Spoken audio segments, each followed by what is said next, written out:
All right, good morning, everybody. Appreciate those of you who came this morning. It's always good to see some new faces, familiar faces. It's, well, we've got quite a bit ahead of us in terms of processing. Well, our goal really this week is to make our way towards a classification system for stars. So we've talked about temperature, we've talked about brightness, and we're going to try to organize those ideas. We need to get some sense of the size of the stars at this point. And so that's our task for today. But before we do that, let's review what we did last time. Y'all can help me. 4 attendance points, as usual. Completely randomly. Yeah. Yeah, light's really interesting in that it does have that. So is it, you go by Alex? Is that right? Alex, yeah. Alex pointed out that light has this push to it, it has momentum to it. This is actually really interesting because in some sense, light and gravity are some of the most mysterious but ever-present pieces of our physical lives, right? We're all stuck to the floor and it seems common and normal, but it's very bizarre if you think about it, actually. And light is kind of the same thing. We use it to see. But we don't really think about how these things work very much. And at the end of the day, we have very good equations to describe how they work. But beyond that, even the physicists are sort of puzzled over how these things actually mechanistically happen. But what's really interesting about light, and the reason I bring this up is because in some sense, light seems to be very much the opposite of gravity, right? They both obey this inverse square law, and that the intensity of gravity and the intensity of light fall off with an inverse square of the distance you are from the emanating body, whatever you want to call it. But also, light has this push, gravity has this pull. They're both very weak pushes and pulls in a similar way. Both of them propagate as waves, which is quite interesting. They both propagate as transverse waves, which is an almost unheard of wave in nature. You don't really see transverse waves. And so, yeah, that's a very peculiar aspect of light, this push. And we'll probably come back to that a bit more. But ultimately, it does contribute to the outward balance of the stars and why we get that spherical shape to them. And so gravity crunches them. The push of heat, the push of light expands them, and you get this sphere. That's the theory anyways. All right. Thanks, Alex. How about, remember folks, if you happen to miss one of these lectures, just send me a short little, watch the lecture on YouTube and send me a short little, the same thing you would do in class. Just send me a short little response by email, and I'll mark you as here. All right. Yeah, okay. So she mentions the oscillations, the cycles. I'm not sure if you're talking about like the ringing like a bell business, the seismicity, or if you're talking about the magnetic cycles. But both the magnetic cycles, yeah. The magnetic cycles are actually pretty confounding still to this day, right? Because unlike the Earth, the sun has a really fast, rapid turnover of magnetic inversions, right? It's changing poles every 10 years or so, which is very, very strange. The Earth takes something on the order of millions of years, well, let's say on the order of 1 million years for that same sort of thing to happen. And there seems to be some contribution at the surface with regard to these sunspots and the magnetic tangles and the way that these all conspire to create chaos and order in terms of the coherent magnetic field. But it's very, very early in the scientific exploration of those ideas, and we don't know too much, mainly because, well, it's hard to get close to the sun. It's hard to understand what's going on for understandable reasons. All right, very good. Let's do a couple more. Deja Reeves, you here? Negatory astronomy, yes. Yeah, there's 2 really important points there. So he brings up this mass-luminosity relationship. And actually, we'll go over that even deeper today because we can't get away from it, and it's, in some sense, it is the foundation upon which our castle is built as we move forward today. We'll come back to it over and over again, and you'll see why it's so important, because if we don't have faith, if we don't believe in that equation, and we don't, then we don't know that we can believe in the classification system that we're going to construct today.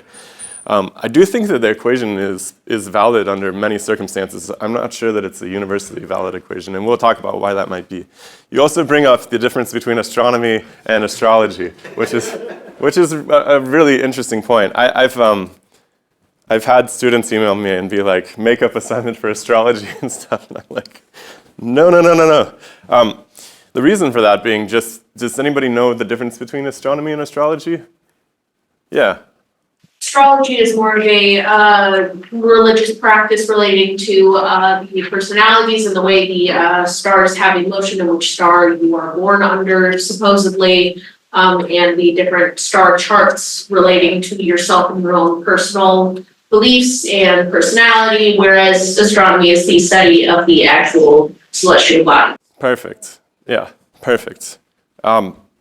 Exactly. So astronomy is a really, it's a very calculating kind of cold discipline where we try to make material sense of the objects that are in the sky.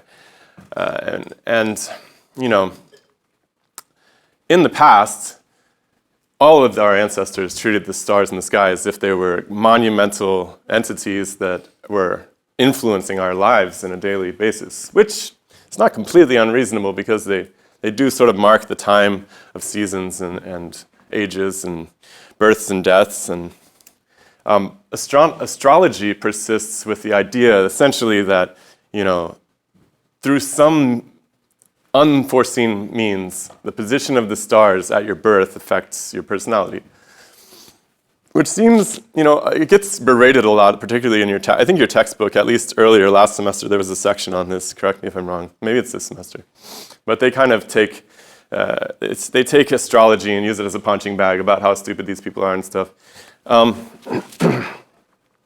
And you know, there is a good point to be made that the effect of gravity from something even as massive as Jupiter on you is something like, you know, a 60,000th of what it would be if you were at the like kind of gaseous horizon of Jupiter, right?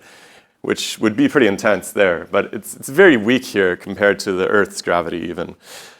So that's kind of the argument they make. However, there's a really, really important principle at the heart of gravitational theory that was developed by this man named Ernst Mach. And Mach was trying to understand the concept of inertia, which is very much related to gravity. And inertia is that sort of sense that things stay where you put them, right? Like if even if you're in outer space, you have a big, heavy bowling ball, it's hard to move that bowling ball just as it is on Earth, which is really, really weird, actually, because you would think, it's in outer space, it's not stuck to anything. And Mach said, well, I think the reason that is because the bowling ball is stuck to everything, actually, which is really, really interesting. It turns out to be the basis, at least half of the reason that Einstein arrived at the general theory of relativity, which was by putting this inertial idea equivalent to gravity and then essentially transforming the equations and treating these things as two sides of the same coin. So if atoms are stuck to each other through gravity, which it seems to be how we define the word mass, then atoms seem to be stuck to each other everywhere. There's like almost a big spider web of atoms, essentially. So, just to give a little bit of generosity to the astrologers, it seems that there is something to the fact that things are connected to each other, even at great distances. Now, how much that matters, like one star's position, or one planet's position, I don't know. And I guess the other sort of salient point is that when those, you know, you might say, does anybody know their astrological sign off the top of their head? Most of you, right? The problem is those signs that you think you know, those were developed 2,000 years ago, and the stars were in a very different position with respect to the precession of the equinoxes. And so, you know, I'm technically an Aries, but in reality, I'm a Pisces because I was born when the Pisces was in the sky, because it's 2,000 years after they set up the date, and the position of those constellations changes on the order of 2,000 years.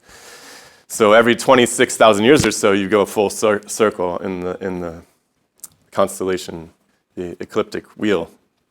So, you know, there's a lot to be thought about there, but you gave me the opportunity to speak about this, and I've been meaning to do it. I'm not trying to embarrass you or anything. It's just something that we should keep in mind. They're different ideas, and they're very similar words, and it's easy to get them mixed up. But if you guys do anything after you leave this class, now you know the one thing that you need to know. All right, and okay, let's keep moving and let's get somebody else racked up here. How about Emma? Great. Yeah, that's another thing that if you remember anything from this class, astronomy versus astrology, and that science is a living discipline, right?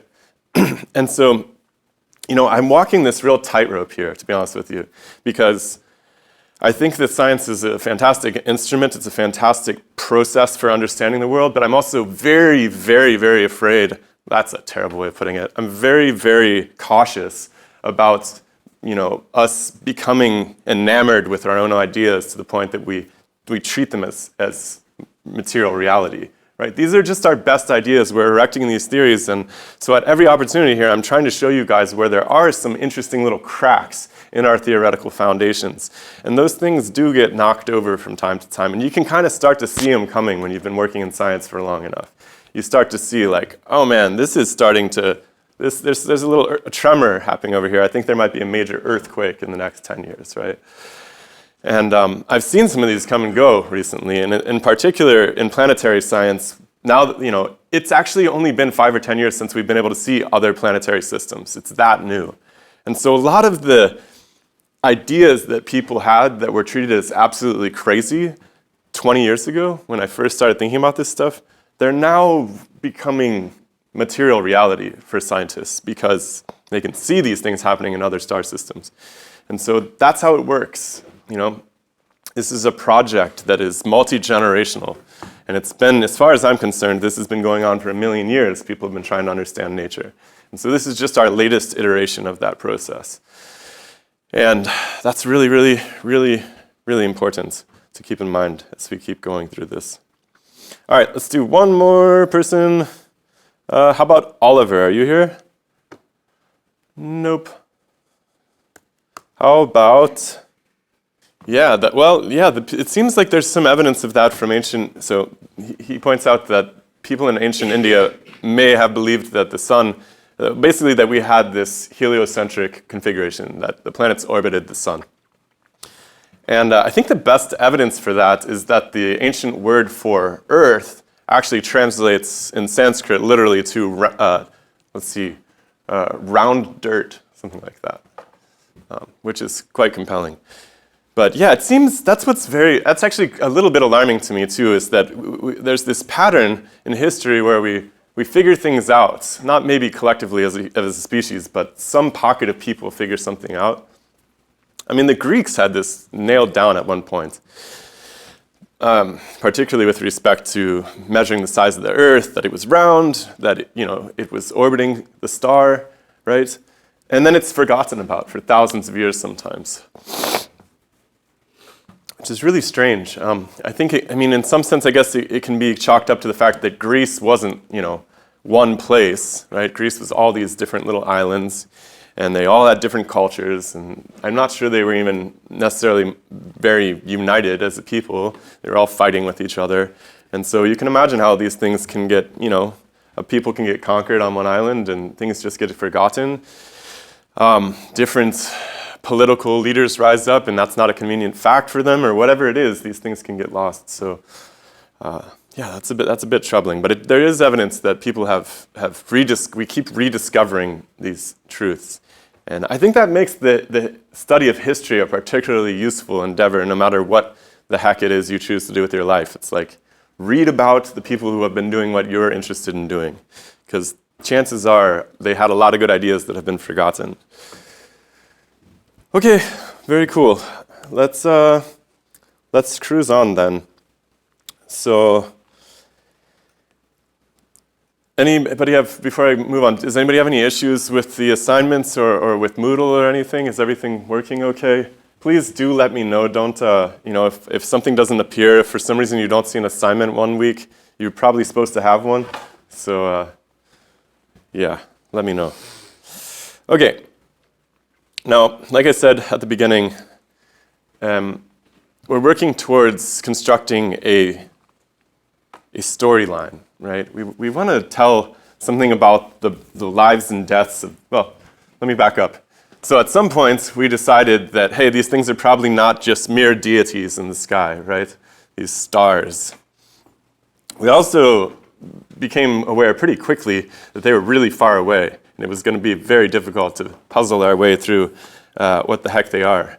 And so we don't have anything other than the light that we see.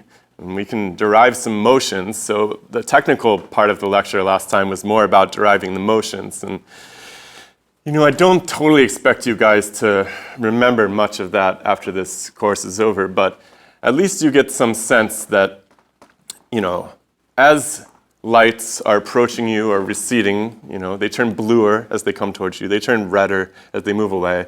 And from that, we can get some idea about the apparent motion of these different stars. And from those motions, we can get some sense of the orbiting pattern, right? And it turns out that most stars are orbiting another star. Sometimes 3 or 4 or 5 other stars. It's actually very, very, very, very, very, very strange that we don't seem to have a partner. Our sun does not seem to have a partner. Now, using those motions turns out to be the key to understanding, to even really putting these stars into families and classifying them in terms of their ages. I mean, you got to think how preposterous of a task this is, right? It's like you wander out into the world and you have to look at these things that live for millions and millions of years, and you need to somehow put them and say, how old are you? Where did you come from? Where are you going? But I'm only going to be around for the next 5 minutes to figure that out, right? So the best thing you can do is take a bunch of snapshots of all these different people and hopefully put them into some sort of series that makes sense.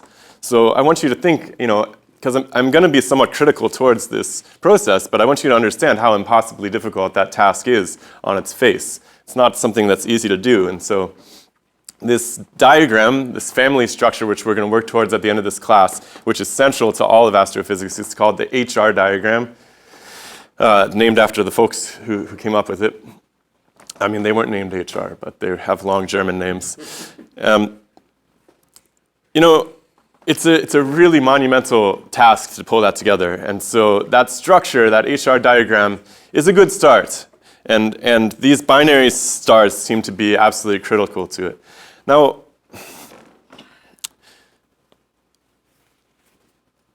the binaries can help us understand mass from the motions, from the orbits, right? And we're going to really unpack that today. I want to break that down for you. I know that we went over it last semester. If you were here, we're going to have to talk about Kepler's laws again because we can't get away from it. So we'll talk about how we get mass out of the orbits. We're going to go over a little bit in more detail that mass-luminosity relationship because everything's built on it. And then finally, we will work our way towards, we'll work our way towards a classification structure beyond just color. Now, the most difficult thing in all of astronomy is getting the distance, and we'll have some sense of how we do that today, and we've kind of danced around it. There's a couple more methods for that, but the primary way that we do it is by understanding the difference between apparent brightness and true solar output, right? How much actual power is coming out of these things, which is gleaned, again, largely from that mass-luminosity relationship. Luminosity being the actual power, the actual light power of the star. Okay. So before we get there, I want to just briefly go over distance classification because this is something that kind of breaks your brain a little bit. It's hard for folks to understand how far away these things are. So we measure distance in astronomy using these things called light years, right? And you might think, okay, well, first of all, that's kind of bizarre because a year is a unit of time, and why in the world would we measure things in terms of time? The problem is that a light year is something like, it's something like 9.5 trillion kilometers. Now, I want you to, in your head, picture a trillion of anything, right? It's hopeless. Try to picture a million of anything, like a million grains of rice, for instance. Now, a trillion is a million, right? It's just, you get into these quantities that are just like completely incomprehensible very quickly. But what we seem to be able to comprehend is that light travels at a very particular speed, right? It's about 300 kilometers per second. And we can imagine that light travels really far, right? 300,000 kilometers. That's hard to even comprehend by itself, actually, right? In a second. And then if we imagine how many seconds are in a year, it's quite a few. Well, let's even say how many seconds are in a minute, and then how many minutes are in an hour, and so forth. We can start to understand just how absolutely vast and unapproachable some of these distances are. So, the closest star to us is something like 4 light years away. And that seems almost unapproachable for us at this point. But most of the stars are far, far, far, far, far more distant than that, even in our own galaxy. So these distances are extremely incomprehensible. So check it out. The North Star, Polaris, the one that everything in the sky swirls around every night, is 320 light years away. Let's see, 2.5 million light years to Andromeda. That's our nearest neighboring galaxy. 26,000 light years away from the center of our own galaxy. And then, the horizon, let's say the most distant things we can see, happen to be somewhere more than 13 billion light years away. Yes? You said that last part wrong? Yes, absolutely. Well, you mean that it's expanded since the James Webb data? Is that what you mean? Yeah, so... I remember hearing about it, but this year with that, everyone's scrambling their heads because they found even older galaxies that shouldn't exist. Yeah. That's as far as I understood. That's a good point. Yeah, so he brings the point up that this new telescope, so this figure was obviously made during the Hubble years, right? And this illustrates perfectly this scientific progression, right? Science, we keep telling the best stories that we're able to tell. And his point is that we've discovered galaxies that are older than this, first of all, and not only are they older than this, they don't appear to be particularly special. They look like regular galaxies. The problem is the narrative that had been built up over the last 50, 70 years was that was, as far as we could see, was the actual birth of the universe, right? This Big Bang theory. Problem was, the theory predicts you should see lots of baby galaxies, or lots of, not even that, but you should see a bunch of just inchoate, unformed, matter, essentially, right? You should get a glimpse of it since it was that long ago. And that hasn't really been seen. And so, like you said, there's a lot of cosmologists who are scrambling to make sense of this.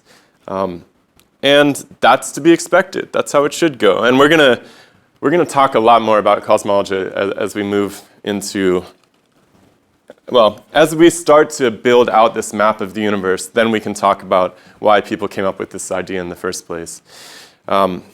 Yeah, it is on shaky ground. It's an interesting idea. I met, actually, for the podcast with this interesting astronomer at the University of Ottawa. Or he was a cosmologist, not an astronomer. Cosmologists being the people who crunch the numbers and try to make sense of the astronomical data. And he was thinking his idea was essentially, he made a mathematical argument for maybe the age of the universe is twice as old, right? Which I'm like, okay, maybe it is, right? One idea that was very popular and contentious back when the Big Bang was first being advanced was that the universe had no birthday whatsoever, right? So that may be the case. That leaves you to explain a couple of really interesting points, which we'll get to later in the class. In particular, the cosmic microwave background radiation and the redshift in general, right? Remember, when light's shifted to the red, it means things are moving away from you. And what happens is that we notice, and we'll unpack this much more later, we notice that things that are far away from us are redder than the things that are closer. Now, might there be other ways in which things could be red because they're far away?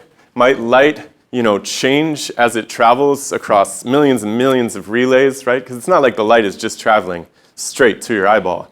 It's going across all sorts of atoms as it goes, right? So might something be happening that reddens it as it goes? There's a lot of thought about that, and there's been a lot of work on that. So this story is completely open. I think in some sense the Big Bang story is so popular because it's a story that's been around forever, since almost every single culture on Earth, ancient cultures throughout history, have a Big Bang story, right? It's a story that we're very comfortable with, the universe being hatched out of an egg, basically. This is what a lot of indigenous cultures teach of, right? It's a very self-similar story to our own human drama, and it makes sense to tell something like that intuitively for people. And so if you can justify that mathematically, well, you're probably going to have a lot of fans. So we'll talk about it. It's very, very much at the bleeding edge of controversy in science. But that's what we love to see. We love to see things changing and people understanding things better, or at least coming up with new perspectives that are challenging our old way of thinking. That's the best case scenario. Okay. So things are far away. By the way, one thing that really helped me with that issue when I was coming up and trying to understand these things is what does an astronomer mean when they say the edge of the universe? Yeah. I'm assuming they just mean as far as we've been able to see. That's not right. necessarily what's there. That's absolutely right. So when astronomers say the universe, they mean what we can see. They mean the horizon of what we can see. And so through the pop media and other scientists quoting astronomers and all of this, and even some of the astronomers like lose sight of this, they start thinking that the word universe means what it means to us in everyday language, which is kind of like everything, right? I mean, the word universe means one, right? It's everything that exists. That's not what astronomers mean technically. They just mean what we can see. So we don't know how big the universe is. We just know what we can see. And that's that really helps you distinguish when you start hearing these huge statements about cosmology. Okay, we will get to cosmology though. That's sort of the end point of this journey. All right, so let's think about these stars. We went over the classification system and kind of how wonky it was last time. I thought I'd just give you guys another picture. Our star is like a pretty medium-sized star. I mean, these huge ones are quite rare actually. But you know, most of the stars are actually smaller than our sun. They're down into the M class and so forth. Let's see here. They're all called, by the way, all the stars that are the same size as our sun and smaller are called dwarf stars. It's very strange because they're not called dwarves, they're called dwarfs. I never really made sense of that myself, but they're dwarfs. The reason they're called dwarfs is that they're trying to separate out the dwarfs in their main sequence life. So as we go forth and create this narrative, stars have a lifetime, that's the idea. And as they evolve, as they start to age and fall apart, they get really big first, and we call them giant stars. And so to distinguish between giant stars and regular stars, we call regular stars dwarf stars, which is very confusing because they are not small necessarily at all, although a lot of them are smaller than our sun. But the sun is enormous. It's still a dwarf star. So there you go. This is our local neighborhood here, and you can see that most of the stars, so 75% of them, are these red ones. They're these red dwarfs. There's maybe many brown dwarfs as there are stars too, which we can't even see because the brown dwarfs have no fusion. They're not giving off any appreciable visible light whatsoever. They're just giving off heat light. So there's quite a few of those. There's a few blue stars chalked through there. That's our sun right there. Our sun's kind of whitish actually. All right. So the interesting thing too is that bright stars aren't necessarily close, right? This is kind of an interesting chance to illustrate this idea of selection bias too, because we have a tendency to see things and think that we're looking at the whole picture when we're not. You know, I think about this all the time. Like if an archaeologist was to, let's say, dig up the bones of my wife and then also dug up the bones of Shaquille O'Neal, they would probably think they were two different species, right? They would be like, this planet was inhabited by these, these giant apes and these tiny apes, and, they probably had wars with each other, and they make up this whole story, right? Which is just nonsense, but it's a sampling bias, right? They didn't get a whole population to actually study, and we have the exact same problem in astronomy. From the 20 stars that are the brightest to us, the most distant of those stars is like 1,000 light years away, right? And some of the stars that are closest to us are only 4, 5, 6 light years away, but we can't see them. Actually, one of the stars that's flying at us the fastest, like 6 light years away, completely invisible to the naked eye. Very, very close star, coming almost straight at us. It's called Bernard's star. I actually had a really interesting conversation with a guy about Bernard's star. I'm not sure where I'm at with this so far, but his proposal was that perhaps Bernard's star is actually our companion star to our sun, and that if that is the case, then periodically they're orbiting some mutual center, and this could in some way affect different things in our own solar system. It is very strange that we don't have that companion star, because as we'll see, everybody else seems to have binary companions. All right, so yeah, we only see the big stars, and we have to really, really, really stretch our telescopes to see the others. We have to look in the heat wavelengths, infrared. We have to really, really dig deep to find the stars that are not bright. And so this is kind of a nice illustration where you can see most of the stars are pretty little, right? There's relative ratios here of how many of the stars take up stellar masses in the 10 to 150 times our own star, right? These are relative to size of our star. So our star fits right in the middle here, but the overwhelming population of stars is much smaller than us. And honestly, if you start, usually we wouldn't consider brown dwarfs to be stars. I mean, fair enough, that's an arbitrary delineation. But if we start going down into the cold range after fusion, we end up with a whole lot of very cold bodies, right? An enormous amount. I mean, the estimates of just free-floating planets that aren't even connected to solar systems, these really ultra-cold brown dwarfs and so forth, sometimes they're enormous, dozens per solar system perhaps. It's hard to say, because you can't see them, they're cold. All right. Now, let's try to puzzle our way through this mass and luminosity business again, because it's again foundational to everything.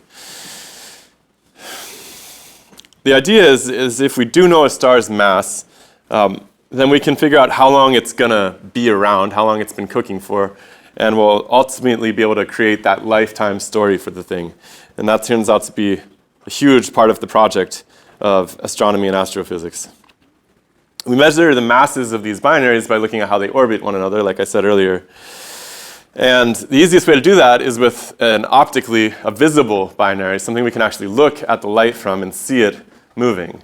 The first binary systems were, by the way, seen right after the invention of the telescope, somewhere back in the 1600s, by an Italian, actually, named Riccoli.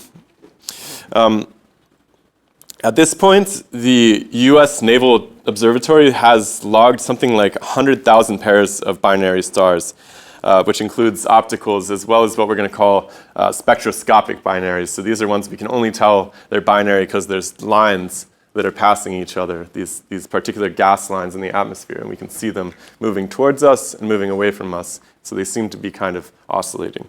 And we'll look at each one of these types very specifically. All right. There's something interesting that happens here. Let's see if I can get this to play. Oh, good. Binaries seem to always get into this lopsided dance. I don't know about always, but we seem to, at least in theory, project this lifetime onto them, where one of them tends to end up sucking up all of the material from the other one as they orbit, which is interesting. And we're going to play through this once we get into the lives of white dwarfs and giant stars, and we start to see how individual stars evolve. Somewhat hypothetical, but what we often do see is one very bright star with one very dim and massive star. And so the question is, what's going on there? How does that happen? can we trust the idea that that's actually, is the brightness because its radius has shrunk? Or is it because, like we talked about last week, there's some change in its material structure, right? Just like the soot to diamond, right? Same atoms, very different optical properties. Could that be happening? But the theory right now is that the things are shrunk down, and they're very massive, and we end up with this white dwarf next to somebody else. And the white dwarf eventually, maybe if it's so big, it busts open, we get some sort of catastrophic event. So this is a preview of the story of these binary systems that we're going to be working towards. All right. Here's a typical visual binary system. By the way, these little pixels are about as good as it gets sometimes, right? We're talking about very few pieces of data for each one of these. So we're actually looking at a brown dwarf and an ultra-cool L dwarf in this picture here. Each red dot, which has like a little, you can see this blue ellipse around it, shows the positions. You know, these stars, at least the ultra-cool brown dwarf star, is barely the size of our planet Jupiter, right? And it weighs something, according to the way that they're moving, it seems to weigh something like 1/10 of our sun crammed into the size of Jupiter, which is really astounding. This guy, by the way, this system's located here in the Big Dipper. Let's talk about spectroscopic binaries too. This is the other way that we can see something is a binary. And what I mean is that when, let's say, we're looking at a particular hydrogen line in the atmosphere, for each one of these planets. Or we're looking at, in some sense, when one of the stars is coming towards you, then let's say star A, then its hydrogen line, that gas line that's absorbing in its atmosphere, is going to be blue shifted. So it's going to be moving towards you, and it's going to spread out. The two lines are going to spread out like this. Of course, the star on the right, B, moving away, its gas line is going to be red shifted, and so there's a separation that appears.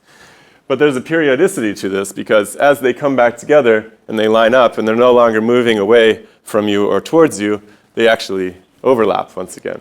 And so you have this periodicity to it where they're moving away like this.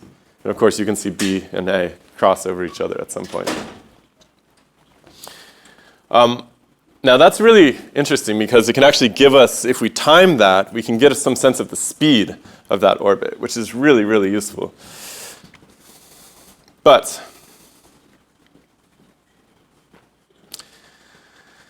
we need to have some idea of from the speed we can get the length, right? So if we know the time that it takes to go across, and we know essentially how fast it's going, we can get some idea of the length of that orbit.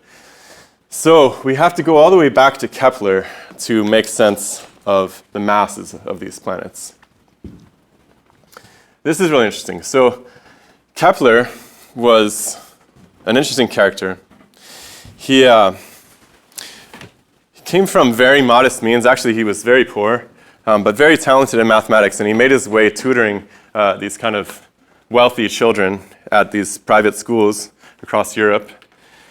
And he became very interested in astronomy, and he found out that there was this one gentleman who had been keeping privately, this rich baron named Tycho, who had been keeping incredible records of the stars. And so he set out to find this guy.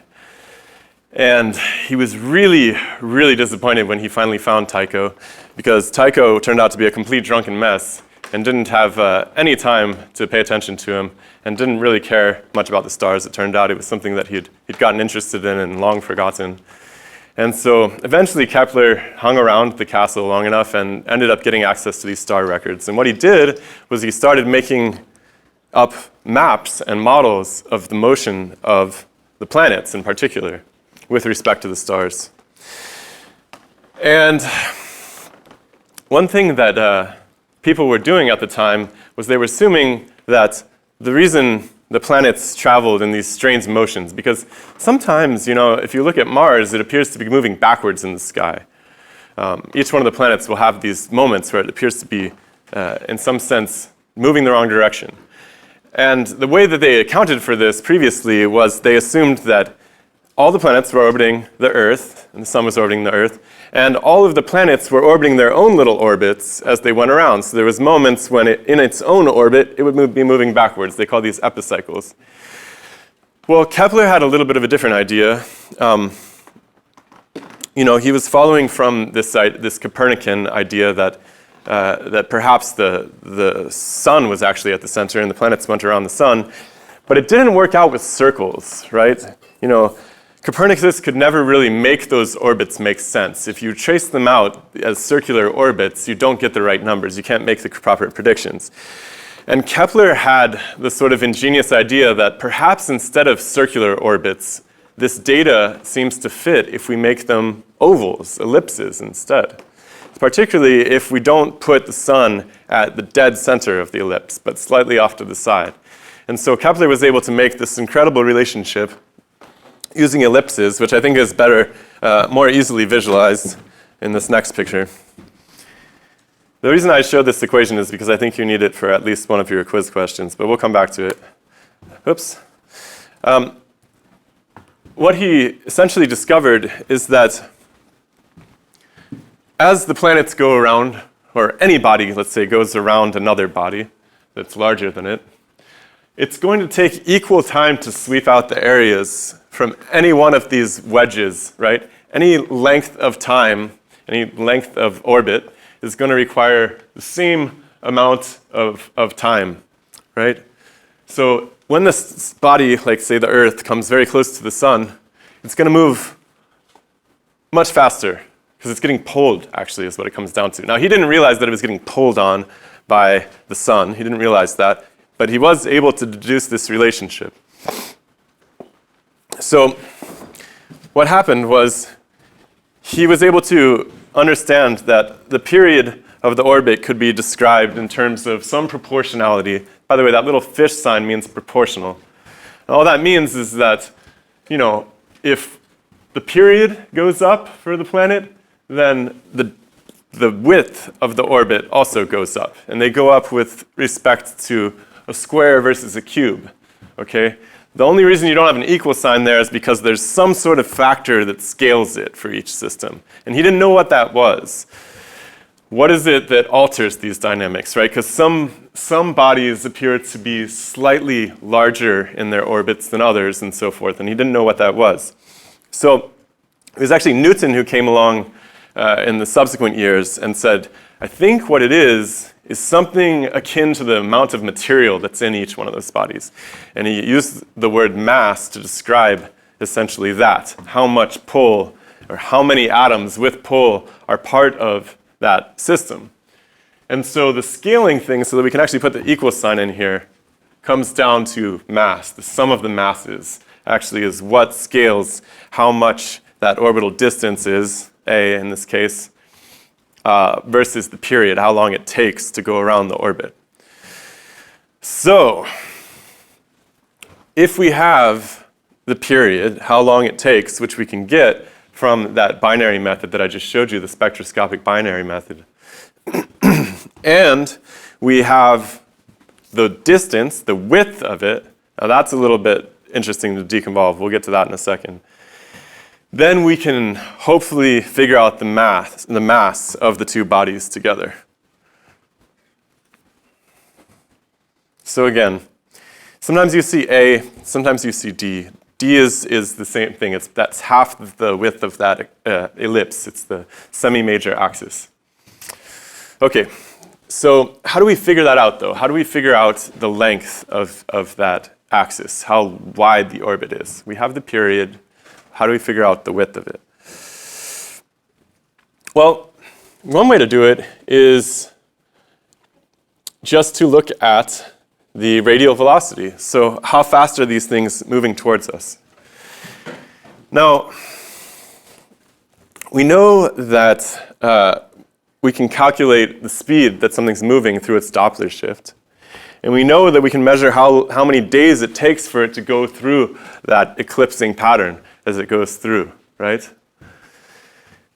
We have a measurement of it stationary. We have a measurement, just like the cops on the highway have a measurement of your velocity from looking at the shift in the wavelength of the light. So if we have time and we have the speed, then we can deconvolve distance, because distance is really just the speed times the time. So this can give us the actual length of the orbit here. Oops.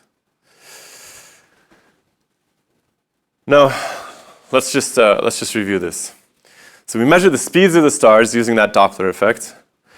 Then we determine the period of them from that velocity curve that we just looked at. Knowing how fast they're moving and how long they take to go around tells us the circumference of the orbit, and so the separation distance between those two binary stars. And then from Kepler's law, we go back and we take the period and the separation distance, and we can get the sum of the two masses. Now, at that point, it's a little trickier because we don't know which one is bigger than the other. Although any two bodies orbit a central point, right? So technically, all of the planets don't orbit the sun and the planets all orbit a central point. And actually, that point seems, I think I've mentioned this before, it seems in some cases, like with Jupiter, to be slightly outside of the sun itself, right? So by looking at where that whole system wobbles in time, you can get a sense of where that center of the system is. We call it the barycenter. And so from that, we can deduce which one is giving the greater contribution, which star, how close it is to the barycenter, and so forth. Obviously, the big one is going to be basically on top of the barycenter versus the small one. Okay. So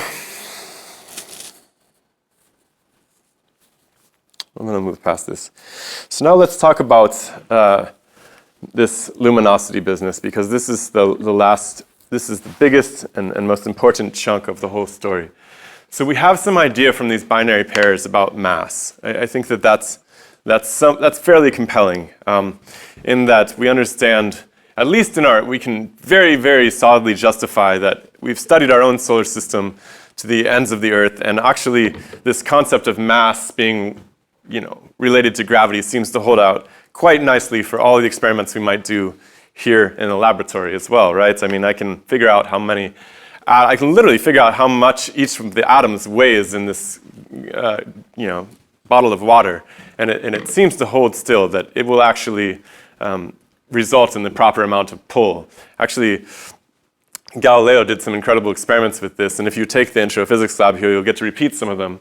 But he figured out he could kind of slow down gravity enough to make measurements by essentially putting things on inclined planes, right? And letting them not just fall to the ground, but fall slowly over the course of an inclined plane. And he made all these calculations that resulted in our basic mathematical conception of gravity that we use today, right? That this mass and acceleration are related in some sense to how much effort is applied and how this relates to gravity. Anyways, mass seems to be pretty robust. This system that we've developed for looking at binary stars and getting their mass from their orbits, it seems to play out. It plays out the same way in our own solar system. The way that bodies orbit one another seems to definitely reflect the mass. Now, the one thing that we just don't have direct access to is luminosity, right? We don't have any way of looking at a light in the distance and knowing for sure how bright it actually is. Maybe, or versus how far away it is. It's just an impossible thing to directly assess and look at. What we do know is that if we plot, say, the masses of these bodies with respect to their presumed luminosity, they should fit neatly on a line. This is because we are thinking that as something is bigger, it's able to compress more hydrogen, and it's able to burn brighter, right? This is an entirely theoretical assumption, right? Because we think now that we understand how stars are powering the light, which is why we spent so much time on it at the beginning of the class. And because we think that the luminosity should be in proportion to the mass, this is a totally reasonable assumption based on the model we built out for stellar fusion earlier, then we feel safe in justifying this. The problem is that the stars only fit on lines in various groups of families, right? So I think in this picture, we're looking at white dwarfs. So they're using an alpha parameter of 3.9. Main sequence stars, they use this alpha parameter of 3.5. So the only way you get them to actually fit on this line together in these families is by adjusting the parameter there for each one of the groups, right? So it's a very squishy formula. Now, turns out that most of the stars, they actually, as we go to organize them, they all kind of do seem to be fusing hydrogen to some extent. They seem to have this nice relationship between temperature and luminosity, if we trust the luminosity from the mass, right? They have black body curves really nicely, these rainbows of colors, like you said. And so it seems to be a fairly reasonable assumption. But there's a few different star types that don't fall on that main sequence. And don't worry if this main sequence thing doesn't make sense to you yet. We'll go into it in detail. There's some interesting pockets of stars that it just doesn't play out for. And we have to ask ourselves if they should be subject to the same mass-luminosity relationship, if they don't quite behave themselves. What's different about those stars? Well, there's an interesting feature that I want to take a moment to point out before we get too much deeper, and this will come up again. You know, luminosity should be in proportion to temperature. This is what I'm trying to impress upon you. It makes sense that at least for a heated body, that the more hot it gets, think about, you know, heating something in the furnace or whatever, even a light bulb, right? Not these kind of light bulbs, but incandescent light bulb. The hotter you get it, the more it glows, the more intense the light is that's coming off of it. And that tends to be the case. And this is, in some sense, a huge defense for using the mass-luminosity relationship to calculate the luminosity of these bodies that are far, far away. However, a little, maybe perhaps long-forgotten fact is that actually in the relationship that governs the relationship, or in the equation that governs the relationship between luminosity and temperature, there's this little factor, epsilon, which means the emissivity, right? Which is the inversion of absorption, how much it takes up. So glass, right, doesn't absorb a lot of light, right? Sand, on the other hand, which is made out of the same stuff, it does absorb a lot of light, right? So these tiny changes in the lattice behavior and the chemical arrangements within a material can radically alter the emissivity of a substance, right? And so what we do as we move forward with this story is we treat all the bodies as if they essentially have perfect emissivity. And, well, perhaps they do. Again, our sun seems to have an almost perfect black body spectrum, which seems like, yeah, it should be actually emitting all of this light that it's receiving from its interior layers and so forth. Whether that plays out for all of the different star systems, I don't know, but it is a really, really critically embedded assumption here. Because, of course, if that emissivity is far less than 1, then all of a sudden the luminosity is going to be far, far less than you expect it to be. And maybe something that you thought was really, really dim, but, you know, maybe because something really big seemed dim, and you thought, well, that must mean because it's a lot of stuff crammed into a little space. Well, maybe the truth is that it's just a lot of stuff that isn't very bright, right? It doesn't have very strong optical properties. So that's an interesting blind spot that we're going to have to live with as we move forward. Okay. You know,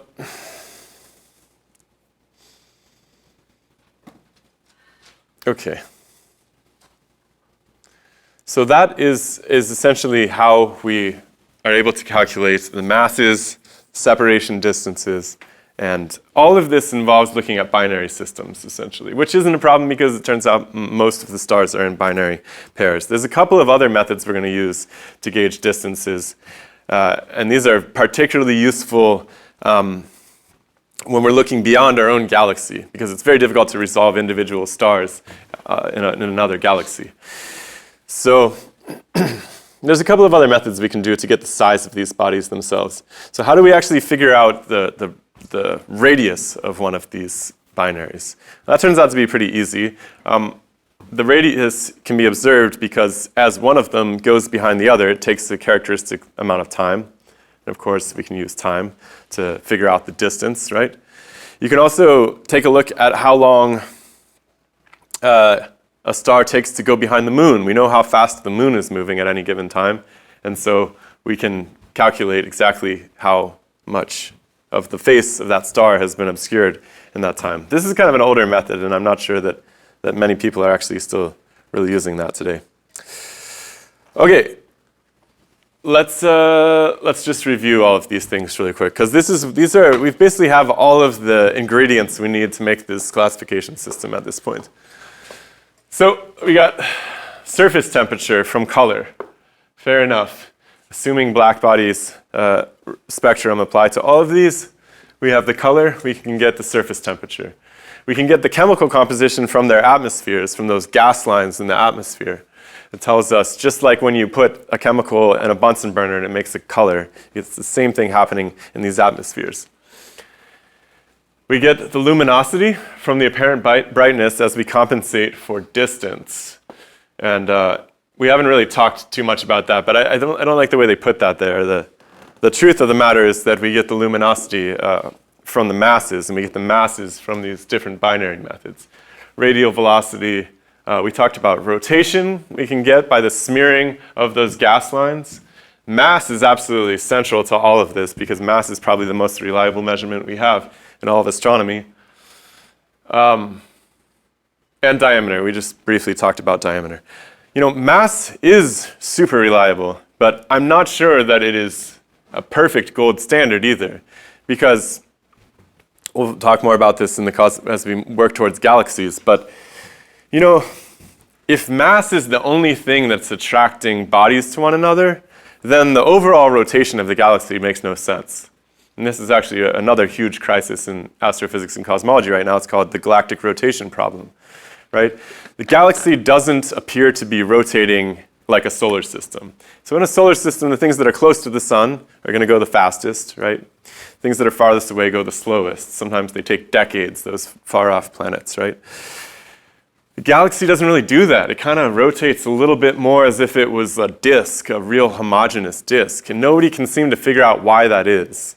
It's a serious problem. I mean, people have gone so far as to thinking that the laws of gravitation are wrong. Maybe we should just come up with some new laws of gravitation because they don't make sense anymore. But maybe there's something else going on. Maybe there's other adhesive properties at play in the universe that we're not accounting for here. Maybe frictional processes. You know, if you were around last semester, we were talking about how our solar system is enshrined in this sheath of really hot material from the sun. Solar wind kind of loops back on itself and makes this heliosheath. There's this Oort cloud at the edge, perhaps, of all these icy bodies. So what I'm getting at is that the edge of a solar system reaches almost to the edge of the next solar system. Maybe they're interacting and intermeshing in some way. Maybe there's some sort of frictional processes that are binding things together that we're not talking about. Maybe there's more to it than gravity. So my whole point is just that mass is really, really useful. It's really reliable, but there seems to be other stuff going on too in addition to mass. So this is where we're at, you know? It's 2024. It's not the end of history. There's a lot of work still to be done. And you got to think, people have been doing this kind of spectroscopic analysis for 100 years maybe. It's crazy, actually, if you think about it. This is all brand new stuff, in all honesty. Okay. Yeah, so let's get these guys' names right. Hertzsprung and Russell. That's what this diagram is named after. These are the two astronomers that worked diligently to essentially catalog stars by their luminosity and by their temperature, their spectral class. And they found that almost all of the stars fit really nicely on a nice little curve down the center, which intuitively, given this basic idea that we have that the more stuff that's in a star, the brighter, the more compression you're going to get, and the more luminosity that you get as a result of it. by whatever means, right? That makes sense. So the things that are really, really big, right, are going to be the brightest down here. They're going to be the hottest as well, because there's that much more compressive strength going into their fusion and everything. And so the blue ones are the big, hot, bright ones as well. So you have this nice relationship. As the things cool off, they get redder, they get smaller. All of this makes a lot of sense. Everybody was super excited. Yay, we figured it out. Problem is, there's a pocket of stars down here that are very hot and not very bright. There's also a pocket of stars over here that are really bright and not very hot. And so what do we do with those stars? Well, it turns out that what people have done is they've used those stars to tell the story of the births and deaths of stars, actually, right? So this is going really, really heavily into the theoretical realm now. Never seen a star get born before.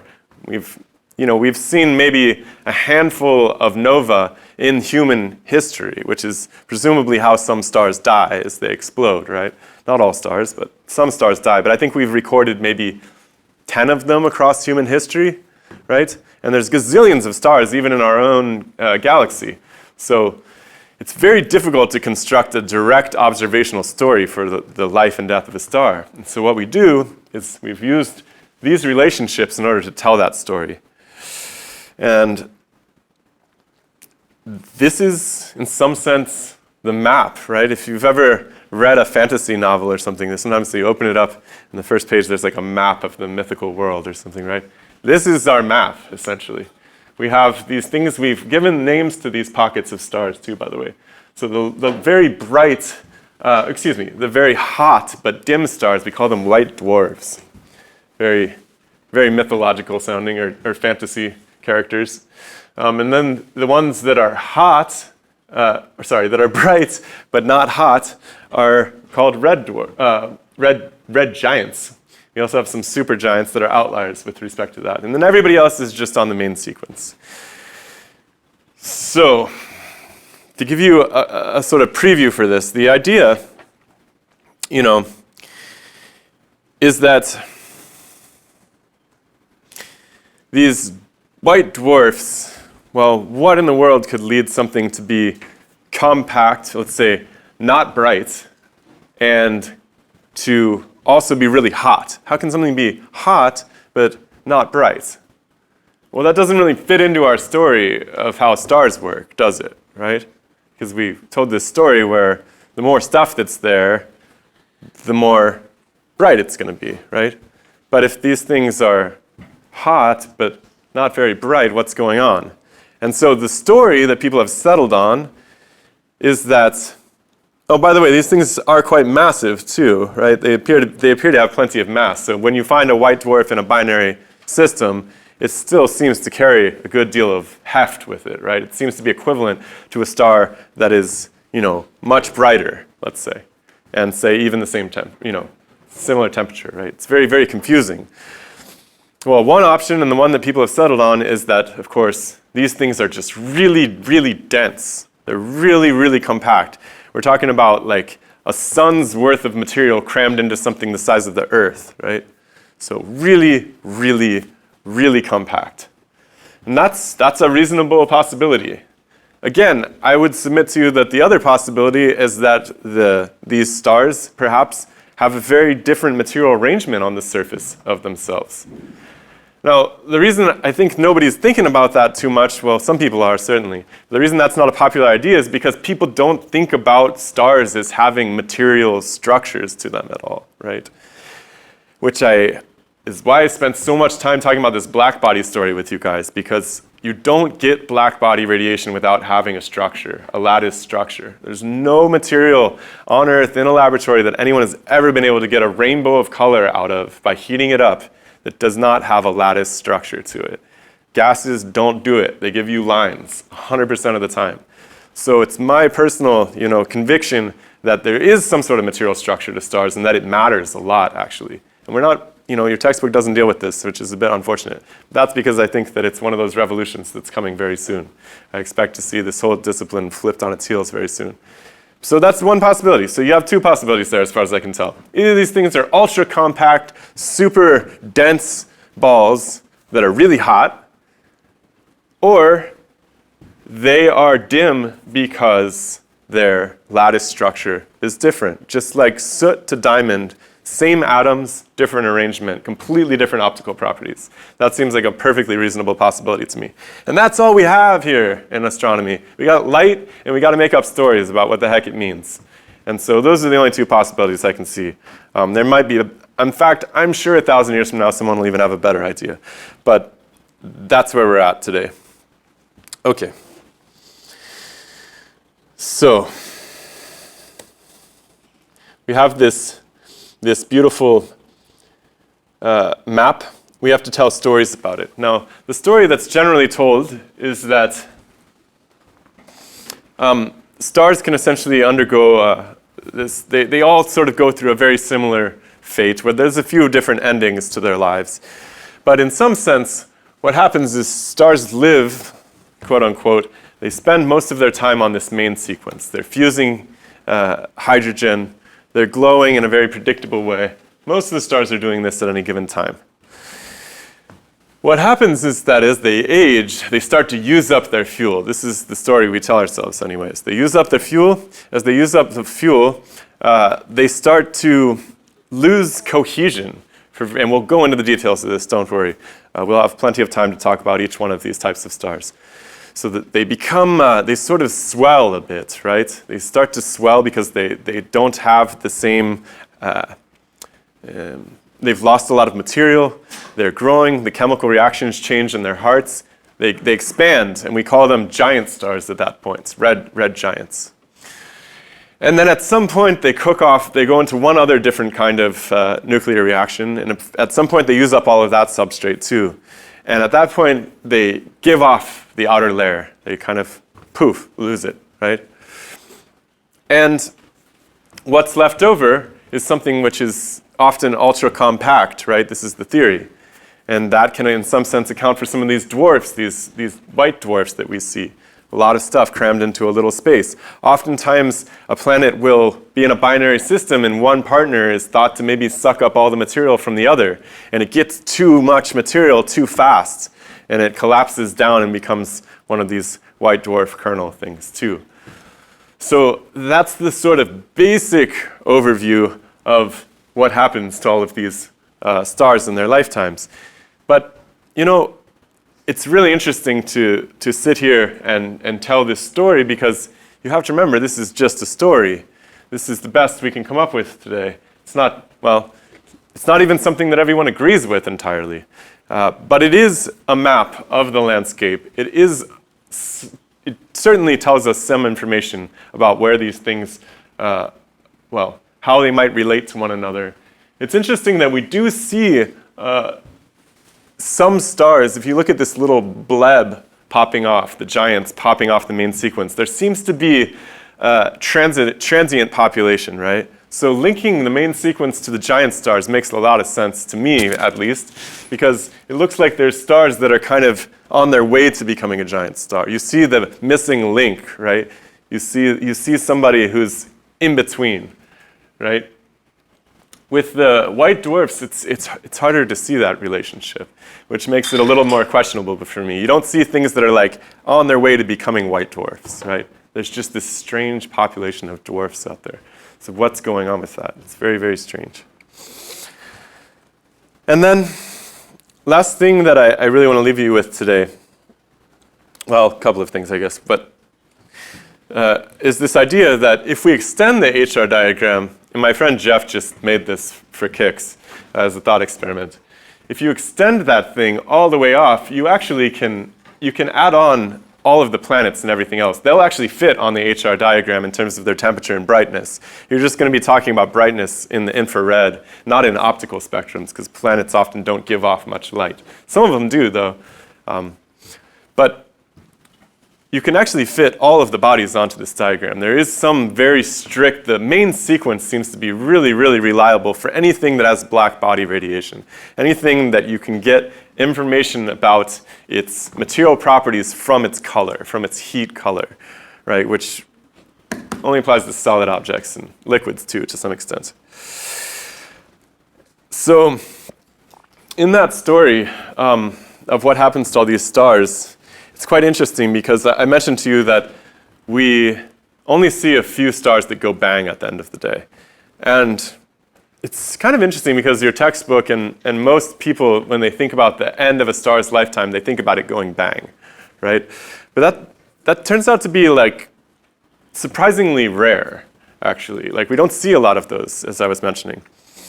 What's really interesting is there was a survey done incidentally, just kind of by accident. The US Navy was tracking, probably trying to look for bad guys in the sky and stuff, but they ended up making these photo catalogs of the night sky in particular locations over the course of like 30 or 50 years. They started back during the World Wars. And they noticed some really weird stuff, in particular that a lot of stars were disappearing. There was also stars appearing too, which was very strange. And this astronomer in Spain named Villarreal decided to try to make sense of this, and she analyzed this star catalog and she tried to write off as many of these things as possible. Okay, well maybe this is an artifact, like something got on the photographic plate in this case, or she tried to account for as much as she could, as generously as possible. Like, stars can't be just disappearing, right? And at the end of the day, she came up with a pretty big population of these vanishing quasi-stellar objects, is what she calls them, I believe, that really did just seem to disappear, right? So I think that's one of the most fascinating pieces of the puzzle here, because if stars if there's another life to a star, right? Like, if a star can just maybe stop being bright all of a sudden, because maybe it has a change to its lattice, maybe it just gets too cold to glow all of a sudden. Remember, the line between a brown dwarf, which is not glowing, and a star, which is glowing, it comes down to one atom at some point. At some point, you have that one little straw that breaks the camel's back inside of that radius, and it's able to glow all of a sudden.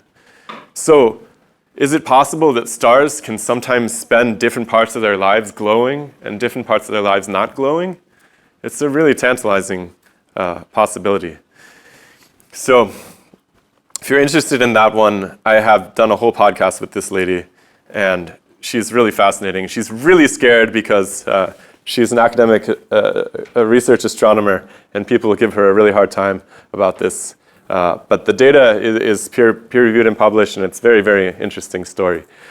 So, we don't know. I mean, could a star spend some time on the main sequence and travel down the main sequence as it cools? Maybe end up something down here instead? I don't know. I mean, astronomy, like, the calculations tell us that it would take a really, really long time for something like the star, our sun, to cool down to something as cold as our moon, for instance, right? Like trillions of years. And the only reason we don't really mess with that is because we have this age limit on the universe right now, right? Which we just talked about is under serious threat. So that's another reason why the cosmology matters so much to astrophysics and astronomy. If that birthday for the universe goes back further, or if it just disappears completely, then we have a lot of time to make things in our visible universe around us, right? Maybe these bodies are much, much older than we ever thought that they were. And maybe there's place for new bodies. Some of these very common bodies that we see, moons, planets, maybe they belong on the HR diagram as well. All right, I'll leave you with that, and you guys have a great weekend. I'll see you Tuesday.